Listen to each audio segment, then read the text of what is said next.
Olá, seja bem-vindo ao nosso canal Oficina Filosófica. Na última aula nós estávamos então abordando o tema política e poder.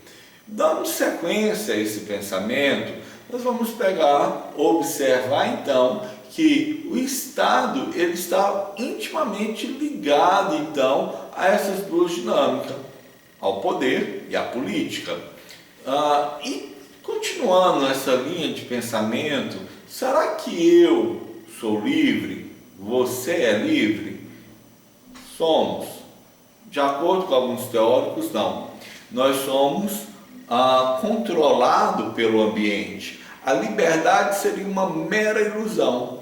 Por exemplo, dentro da dinâmica política, o Estado ele regulariza uma série de dinâmicas, como por exemplo, o imposto, as leis, né? A conduta civil, o que é aceitável ou não é. Dessa forma, nossa liberdade ela é muito restringida.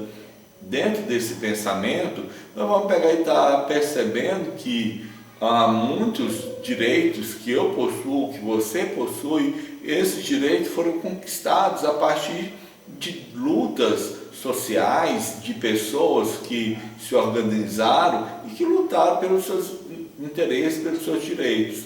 No início da organização social, havia um grupo muito grande de pessoas que viviam então à margem da sociedade, aonde que de certa forma o poder, a política não era então, não atingia essas pessoas, elas não eram inseridas de certa forma dentro da sociedade.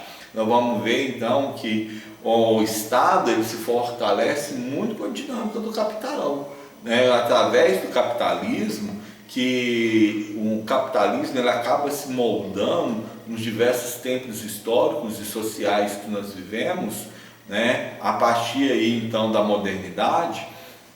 No entanto, por muito período, muitas pessoas então, elas não eram inseridas dentro dessa dinâmica social, de uma forma que era então os direitos, era vinculada a elas também. Bom, de certa forma, se nós analisarmos, até hoje existem muitas pessoas que vivem aí à margem da sociedade.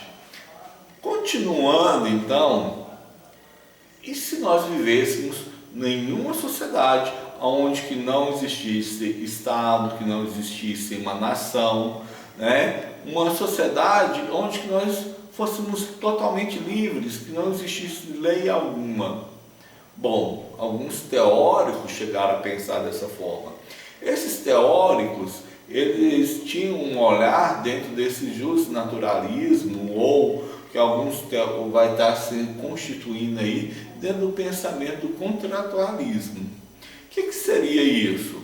Então, dentro desse pensamento, então, em que o ser humano, qual que é a essência natural humana? Então, esses teóricos, alguns vêm afirmando que o ser humano é um ser bom por natureza, outros nem tanto vêm afirmar que o ser humano ele tem um elemento de ambição, por natureza. E nós temos entre esses pensadores aí que surgiu a partir do século XVII, Thomas Hobbes, ele foi então pioneiro dentro desse pensamento. Ele escreveu um livro como Cidadão e a sua obra-prima Leviatã. Ele defendia então o pensamento da monarquia absoluta, dentro dessa monarquia absolutista, em que todo o poder se centrasse na mão do rei. O rei seria o soberano, o rei estaria acima das próprias leis. Mas por que ele defendia isso? Qual era a visão que ele tinha do ser humano? De acordo com ele tem uma visão que opõe, por exemplo, a visão de Aristóteles. Enquanto Aristóteles defendia que o ser humano é um homem de natureza social, o ser humano ele depende da sociedade, como até mesmo uma forma de sobrevivência, que faz parte do ímpeto nosso de vivermos de uma forma coletiva, ele vem estar falando que o ser humano, no seu estado de natureza, seu estado de natural, onde que não houvesse lei nenhuma, o ser humano seria um ser totalmente egoísta, totalmente ambicioso e juntamente com isso seria um homem, um ser de muita violência. Então, de um lado que ele constitui do ser humano, ele vê esse egoísmo humano. Ele vai falar que esse egoísmo é a própria natureza humana, essa forma ambiciosa. Então, esse estado de natureza não nos permitiria, de certa forma, viver num mundo de uma forma mais harmônica.